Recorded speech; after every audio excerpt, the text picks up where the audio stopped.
Buenos días, compañeros. Eh, Mi nombre es Luis Daniel Clavel Campuzano, de la carrera de Desarrollo de Software,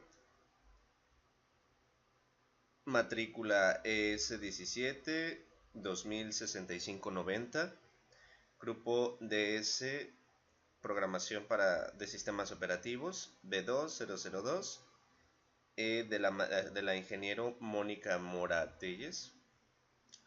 En este video vamos a ver y vamos a aprender cómo funciona el sistema operativo que voy a presentar, que es Windows 10.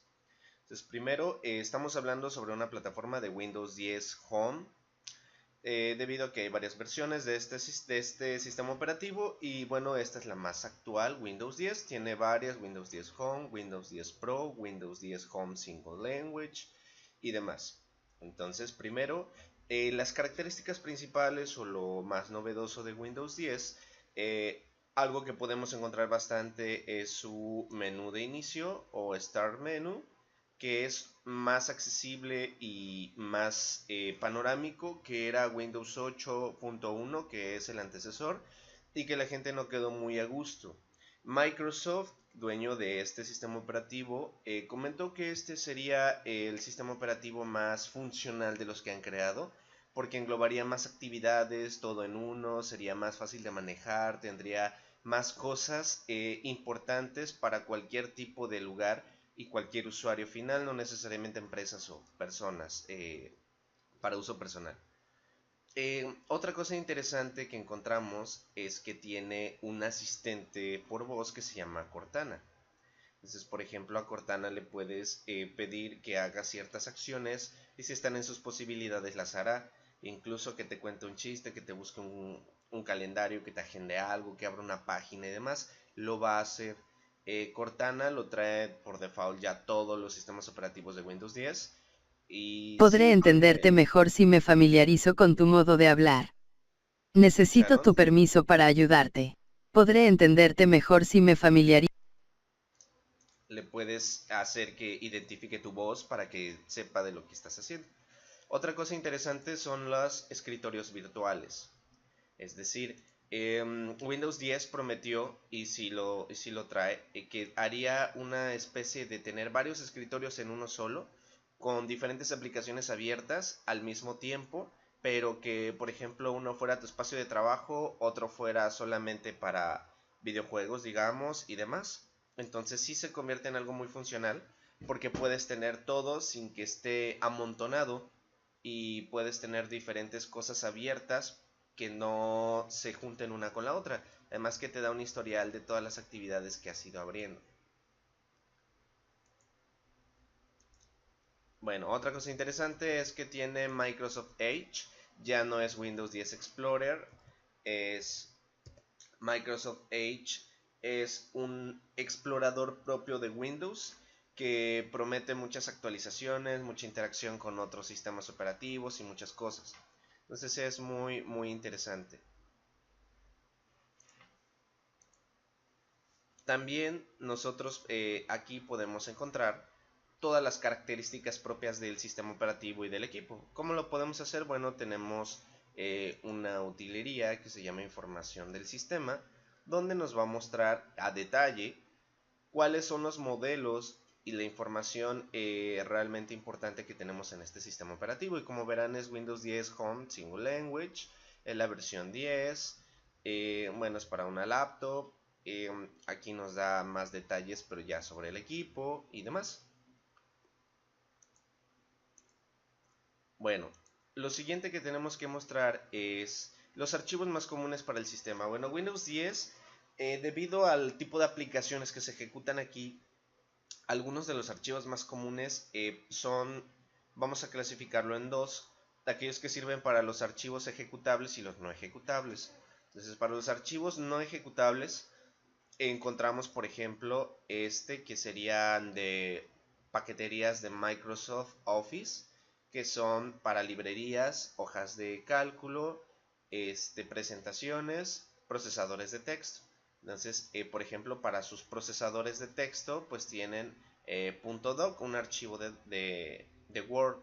Para sus presentaciones PPTX, para sus hojas de cálculo XLS y sucesivamente todos tienen una extensión que va a ser propia. Sin embargo, para los archivos ejecutables, por ejemplo en NetBeans, vamos a tener unas utilerías que son muy propias, que son los archivos .bat o los archivos DLL, que son librerías y sistemas de ejecución que nos van a permitir poder leer aplicaciones.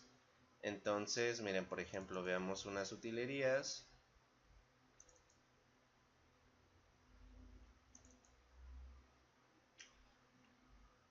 Estos serían el tipo de archivos también para ejecutables que lee Windows 10. Entonces, por ejemplo, aquí tenemos una librería DLL.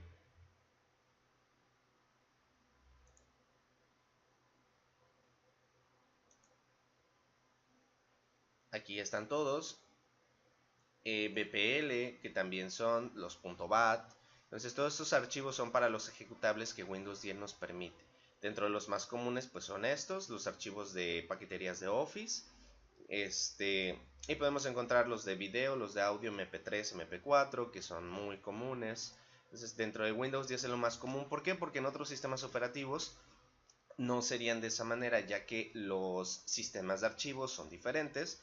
Hay algunos que no son compatibles con Windows, otros que sí. Entonces miren, por ejemplo, de las listas que tenemos de archivos más comunes, sí tenemos bastantes.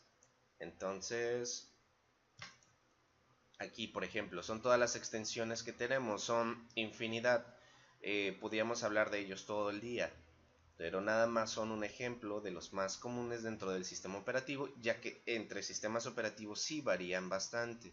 No todos se pueden leer en el mismo sistema operativo, porque depende mucho del sistema de archivos que se tenga. Hay algunos, por ejemplo, que es Samba, que sí puede aplicar para Linux y Windows, pero generalmente los de Windows no aplican para Linux. Después tenemos la ejecución de los archivos. Bueno, para ejecutar archivos, Windows 10 utiliza el formato NTFS, que es New Technology File Systems, que es un sucesor de FAT y FAT32, que solamente podían leer los archivos y poder, ya sabemos que el sistema de archivos necesita estar en un almacenamiento, o sea, el disco duro. Entonces, hablando de la unidad local, pues en el disco duro tenemos esa configuración en Windows 10. Vamos a verla.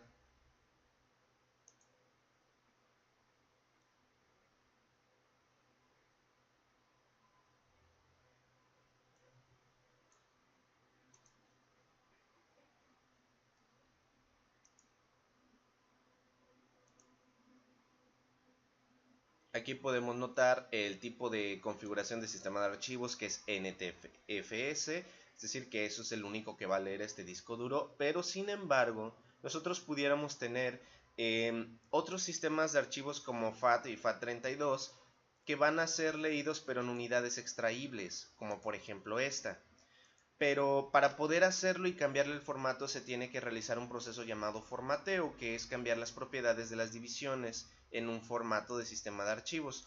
Hay diversas aplicaciones que lo pueden hacer, por ejemplo esta que es Rufus, y me va a decir, bueno, en qué tipo de formato se lo voy a colocar, y obviamente va a ser a la unidad extraíble porque el disco local contiene el sistema operativo, entonces no es recomendable hacer un formateo de este tipo.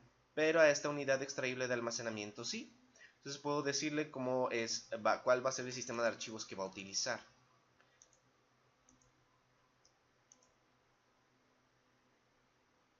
Después tenemos aquí el diagrama de cómo funciona un sistema binario. Entonces este es para un archivo ejecutable y este es para un archivo no ejecutable. Entonces para un archivo no ejecutable pues va a tener un encabezado que va a ser un nombre del módulo, es decir, nos va a dar el nombre del archivo, datos, va a tener una protección de atributos que ahorita veremos, lectura, escritura, propietario, quién es el usuario que lo creó, y el tamaño que va a tener, si vamos a estar hablando de kbytes, megabytes, gigabytes. Realmente nunca he conocido un archivo de terabyte, pero bueno, podría haberlo. Y posteriormente veremos las propiedades de los archivos que existen en Windows 10.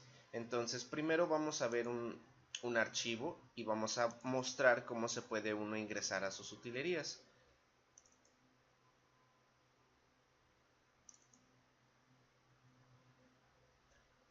Por ejemplo, nosotros le damos clic derecho o clic secundario en propiedades y nos va a mostrar las propiedades de este archivo. Por ejemplo, generales, pues bueno, vamos a tener cuál es la aplicación que puede leer este tipo de formato. Siempre recuerden, no, en Windows 10 hay diversas, entonces no necesariamente es una para cada formato, pueden tener incluso varias, todo depende de la funcionalidad.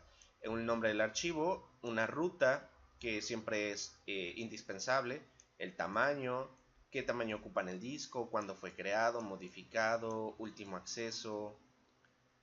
Seguridad es donde vamos a encontrar quiénes van a tener control de este archivo o qué usuarios que ingresen van a poder hacer qué cosa.